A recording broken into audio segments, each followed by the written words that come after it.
vehicles assembled in Tennessee are sold. Come on.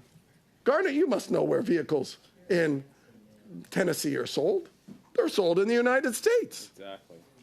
So the Canadian taxpayer is subsidizing vehicles to be sold in the United States. Now, sign me up for that deal, say the Liberals. I'll subsidize almost half the car. I'll give it to foreign multinationals so they can make more profit, and they're supported by their NDP coalition partner in this. We'll increase the profitability of these foreign multinationals by almost 40% on each vehicle. We'll do that so that we can sell the cars in the United States. And you know what? Let's assume that President Biden, the Republicans, and President Biden, the Democrats and Republicans see the light, and they discover that they can't afford to subsidize these anymore. Now, they're not really subsidizing them because we're the ones that are out there marketing and saying, don't go to the U.S., so they don't actually have to pay for what's in the IRA. We're the ones paying for the IRA, Canadian taxpayers. But let's just assume that all of this is true. Now, your Stellantis and your Volkswagen and your Ford in Quebec, and when the subsidies end in 2033, and you now have to pay for 100% of the cost out of your own capital, of your own shareholders, for the heaviest part of the vehicle, the battery, where do you think that's going? Tell me, you think they're going to continue to truck from Windsor to St. Thomas, Ontario, and Quebec? You think they're going to continue to truck those batteries to the mid and southern U.S. to be assembled in the plants? If you believe that that'll exist without more subsidy, then you've never worked in a business.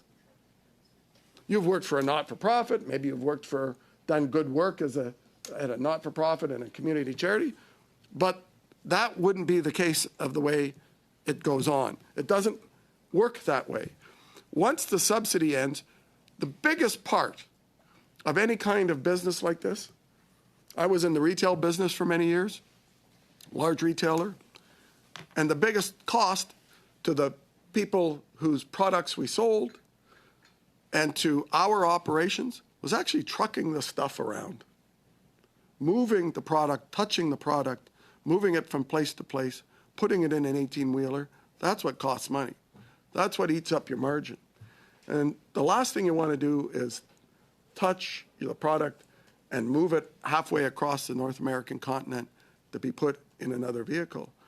So the earnestness with which my colleague from Windsor West, who I do quite admire, believes that these jobs will continue to exist after that, I believe the only way they will continue to exist is if there was a clause in these contracts that said, you know what?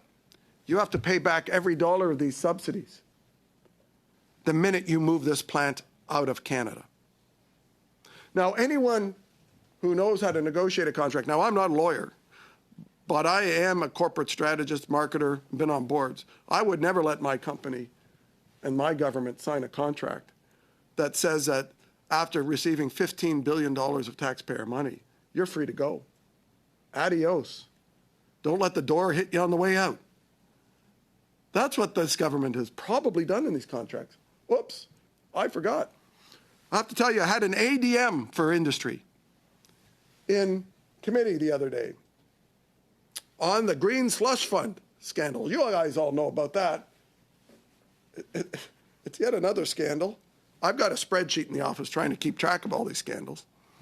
And this ADM, there was the ADM for the SIF program. The Strategic Investment Fund was at the committee. He's the ADM that's responsible for this contract. And another ADM that was there, and the deputy minister.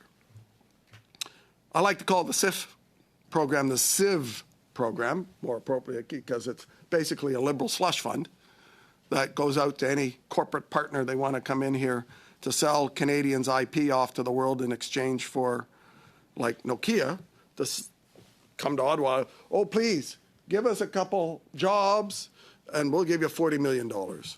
And we'll help pay for the IP you develop and you take it back to Europe. But geez, we're happy you gave us 12 jobs. Like, it's so Canadian, and it's destroying our economy. We have the lowest per capita productivity in the OECD. And that's happened over the last 8 years. Our per capita income, the productivity of our workers, for decades was essentially the same as the United States. And since 2015, the U.S. is now 40% more productive than us. And those numbers are only getting worse because we see the U.S. economy is growing at 5% right now, and we're in a statistical recession after 2 quarters, where we have negative growth. And apparently, according to the Liberal government, it's the dog ate my homework. Everybody else in the world is responsible for the fact that our economy is dead, stalled, not going anywhere. But the U.S., our most important trading partner, who we're on the same continent with, has an economy growing 5 times faster than ours. And we're saying, oh, sorry, let's impose some more taxes. Let's shut down industries that have capital on their own to finance it and produce wealth for Canada. Let's shut those down, and let's take taxpayer money and subsidize foreign multinationals and be thankful for those jobs. Now, that's bad enough, but what's even worse is that we're not even getting those jobs. There are 1,600 foreign replacement workers coming in from South Korea. So $15 billion apparently buys you 2,300 jobs, 1,600 this. So, you know, you do the math, 700 Canadian jobs. 700 Canadian jobs. Wow. I bet they're lining up to come here. Why wouldn't they? Sign me up. Pay half my costs of what I'm doing. I can bring in all the foreign workers I like. They'll pay taxes back in the country where I'm headquartered. And the Canadian government will sign a deal with you. Like, come on, guys. Prove me wrong. Release the contracts. Set them free. Assure Canadians, if you think we're wrong, if you claim we're wrong, you can stop all of this by simply releasing the contracts. And the NDP can stop all of this by correcting the typos in their motion and accepting Mr. Genuis's amendments to make sure that the motion earnestly put forward is consistent with what the NDP has said publicly. And, you know, these are just 2 of the, what was it? Let's rely on the Access to Information Act to get the contracts. These are just 2 of them. I was looking for all 112, Graham. So the